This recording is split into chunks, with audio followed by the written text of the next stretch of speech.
Hey, this is Matt once again. We're about to another video. There's another paid request, this time for Vonte. Thank you so much for that. And for those interested in requesting pretty much any type of videos, topics, reactions, reviews, commentaries, lists, rankings, whatever it may be, feel free to send it either directly to my PayPal or join my Patreon. Both links are down below in the info box. Now this is for an episode of The X-Files, which is very cool because it is a favorite show of mine. At least the first... even the first 9 seasons, because I would rather watch season 8 and 9 than... I literally thought of the revival and I wanted to puke. I kid you not. If you saw that, I was ready to puke day low, because I hate the revival. I hate season 10 and 11 with a passion. I hate 110%. It pissed on the story. It pissed on the mythology. The mythology wasn't even in great shape by then, but they just took the dead body and pissed on it. That's what season 10 and 11 did. Any iota of interest in X-Files, season 10 and 11 killed it for everybody. That's why no one gives a crap about X-Files or to see it come back, because Chris Farter literally pissed on the corpse. If it was dead, could be revived, no one will piss on it. God. Anyway, getting back on topic. Darkness Falls. Interestingly, he chooses this because it was the episode that introduced me to the X-Files way back in the day. Back in the day, I was living on a farm in Iowa, middle of nowhere, and we only had 4 channels. ABC, CBS, PBS, and another form of CBS. So it didn't have Fox. And the only way I was able to see any other shows, Simpsons, Ren and Stimpy on Nickelodeon, Doug, X-Files, any of that, was my aunt would send us VHS tapes that she would tape from the TV since she had cable. And that's how I was able to see a lot of this stuff like Simpsons and so forth for the first time. And X-Files was one of them. I remember images of a person being cocooned and it's dried up husk of a body because the fluids were all drained, and this great environment of the forest where it's rainy and it's wet and it's muddy, and it was a great location. You see this wide vast bits of the forest, or this part where the trees have been cut down, and a great location that, of course, knowing more about it was when the show was in Vancouver, because a chunk of the show was in Vancouver. Season 5 or 6, I forget when they changed, and then they went from Vancouver to California, and you saw a bit of change in it, the way it looked, because they can just hop over, and when you're in Vancouver, you got all this location you could utilize.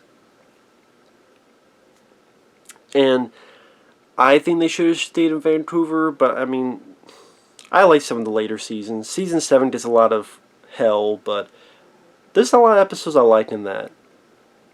In the later seasons, Home, I really enjoy that episode. Ex-Cops, where it's Mulder and Scully on the episode of Cops. I think that's a fun one. But this one, like I said, this was the first one I saw. It was the Season 1, Episode 20. Debuted April 1994. And the story is, you have these loggers. They are afraid at the beginning of the episode someone's going to get them. They try to make a run for it. 2 of them are trying to help each other, and they look up, and there's these green firefly bud-like things that go towards our characters. Then cut to that great theme. I'm not going to try to whistle because I can't whistle.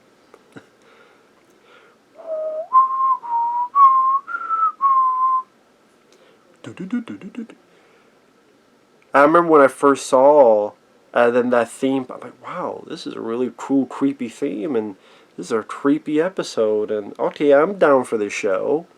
I want to see more of the show. The 2 characters, Mulder and Scully, they're acting very intelligent, and they're talking like professionals. This is not a... I mean, when I first saw it, I was a kid, so I appreciated that it didn't try to... Because at that time, when my aunt would send stuff, is more kid-friendly stuff. But it was nice to see a show that wasn't trying to dumb it down for me. Because as a kid, I was watching Predator, I was watching Aliens, I was watching all sorts of films. And I still like kid stuff, but I enjoy more of the adult, whether R-rated or serious type of format. So I like that this wasn't a show, because I remember not minding Erie, Indiana, which had like the weird meatloaf or casserole. What the hell was that?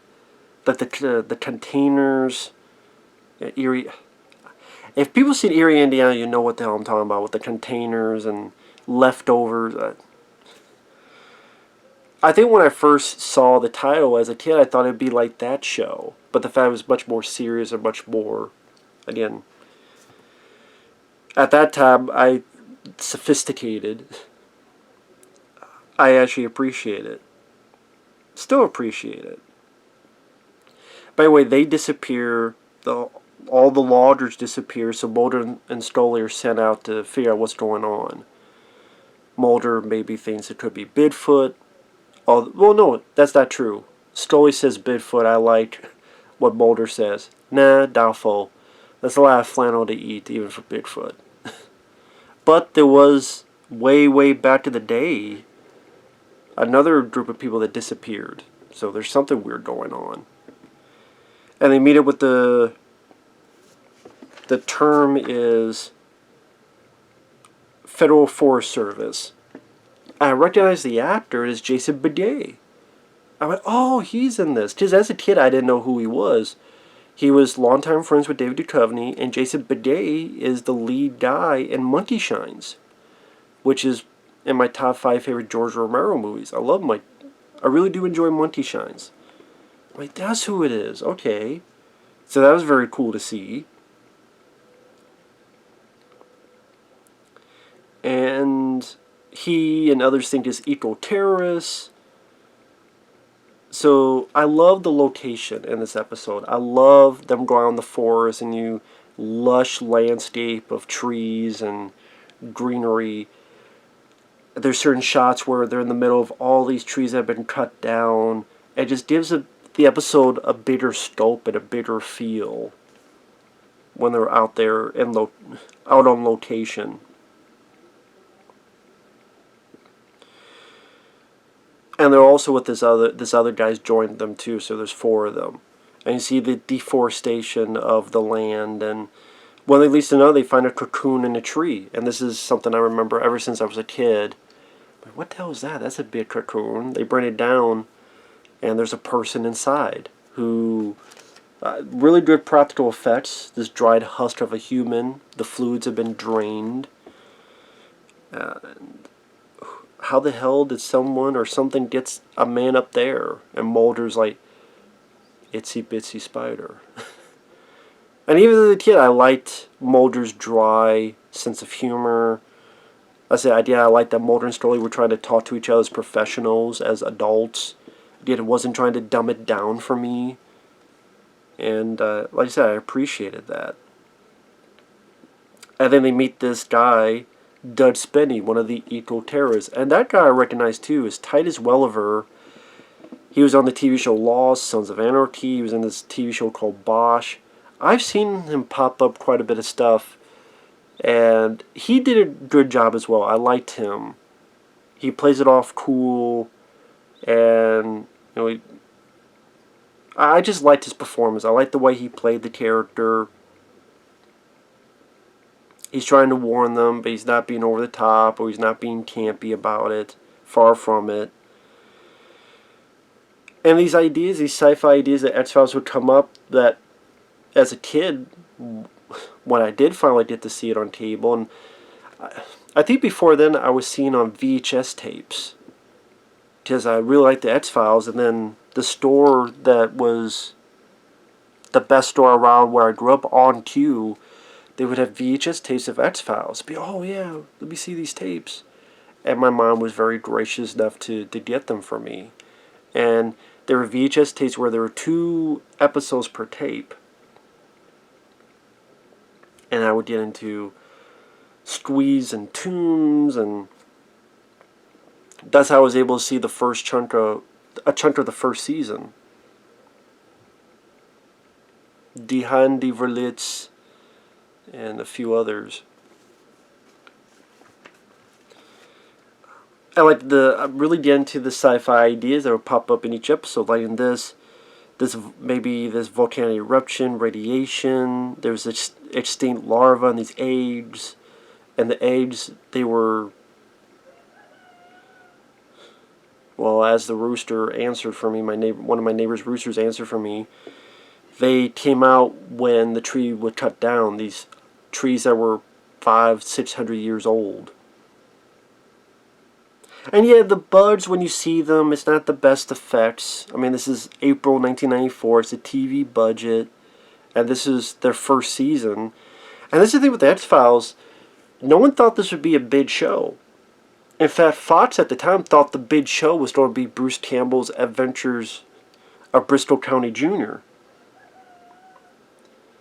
And in fact, if you talk to network guys at the time, they're like, if Bruce Campbell isn't a big TV star, I'll eat my hat. Or they really promoted Bristol County Jr. a lot. They thought that would be the big show, the huge show that would be a breakout success. Instead, the other show that was under the radar, that's the one that became a big success. So, I like Bristol County Jr., but I do like X-Files more.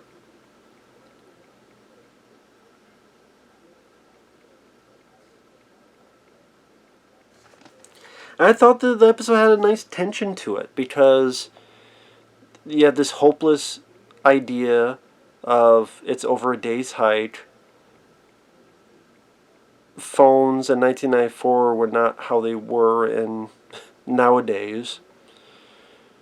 You have the radio, but it was busted by the eco-terrorists from before. Gas tanks that were filled up with sugar because the eco-terrorists from before. And then you have to figure out what the hell you're going to do next.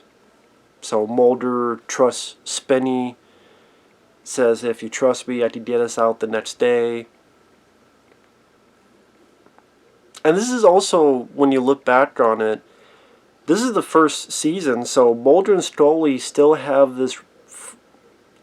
They're not the close relationship that you would see, of course, later on in seasons. They're partners, but there could still be a bit of friction. There'll still be a bit of butting of heads. Not to an annoyance level, but cut the sanctimonious crap and all this stuff. Because they're still new, knowing each other. I mean, if this is like the 20th episode, like I said, it's still fairly a new ball game for them. And that is one thing with Scully, is that when you watch these episodes and you see how much stuff she's witnessed, it makes you wonder how they still made her be a skeptic for so long.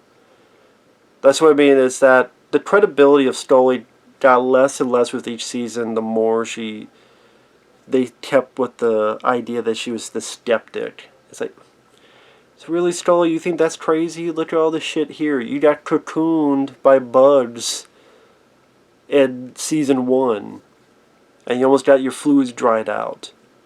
If that happens to me, I'm willing to believe a lot more than the average person. But I mean, that's part of the show.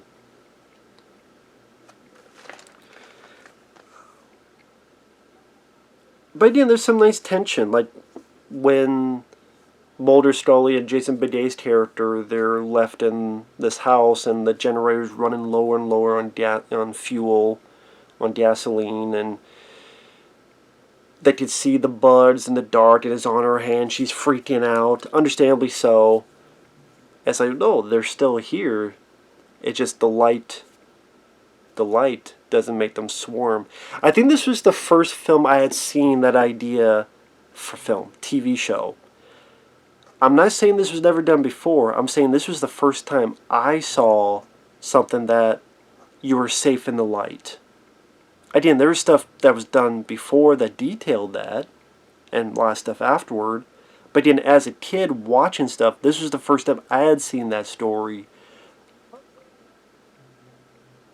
So, because it was the first time I saw it, it seemed fresh.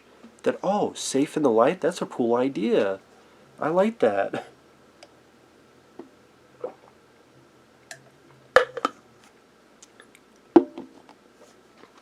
And that would be in, again, a lot of stories before and after, of course. And listen, I like the location. I like that you get that wet, rainy feeling to it. You're safe as long as you stay in the light. I like the idea. I like the concept. I think the actors did their jobs well. The music by Mark Snow is a great, huge asset to the show as well. So many scenes, so many episodes. Mark Snow's musical composition complements it so well. Mark Snow is a definite asset, definite positive to the show.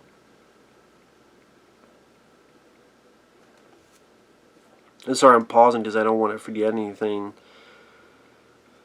And spoiler for those who haven't seen it, Dud Spinney does arrive, and they do try to get out, but because one of the eco-terrorist traps, they just screwed up.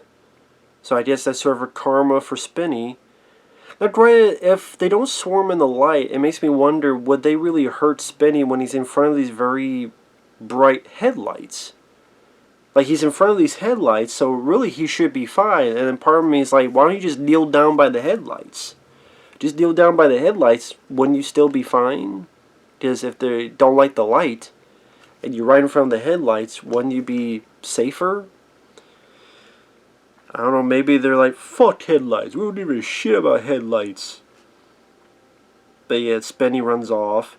And our characters get cocooned. I mean, I think as a kid, even being more into, the good guys beat the bad guys, or they defeat and kill the monster, that wasn't the case with this show. I mean, they were technically ready to die, but thankfully, because Mulder trusted Spinney was able to do this, call for help, and save their lives. And Mulder hadn't done that, then they'd be up shit creek. But, the government comes in, they help our main characters out. I'm still sad that Spinney, that character, died. I think he should have lived. Because he did come back to help. He didn't have to do that. He did leave, he kept his word. And that's the thing, if he didn't, he just ran off with the truck, he would have survived. But he came back to help out, and he died for it. I thought that was a shame. I thought that was too bad. But, it has that eerie ending where Mulder's like, well, what are you going to do to stop it? The government guy, we're going to use pesticides and burning and control. We should be successful. And Mulder's pretty much saying, if they're not successful, if they're not, and the guy looks at him and goes, that's not an option, Mr. Mulder. And again, Mark Snow's music has that creepy feel to it. I really did appreciate it on this show. I think I appreciate it on this show because with a movie it's done and over, but with a show, you get, with each episode it's a sequel. And I always thought that the standalone episodes of X-Files were the best ones. The mythology was interesting at first, but then by the time they get to season 4 or 5, it's getting murky. By the time it gets to the movie, it seems like you get a handle on it, but then even after the first movie, we get to season 8, now it's even more confusing. And then by the revival, they're not even trying.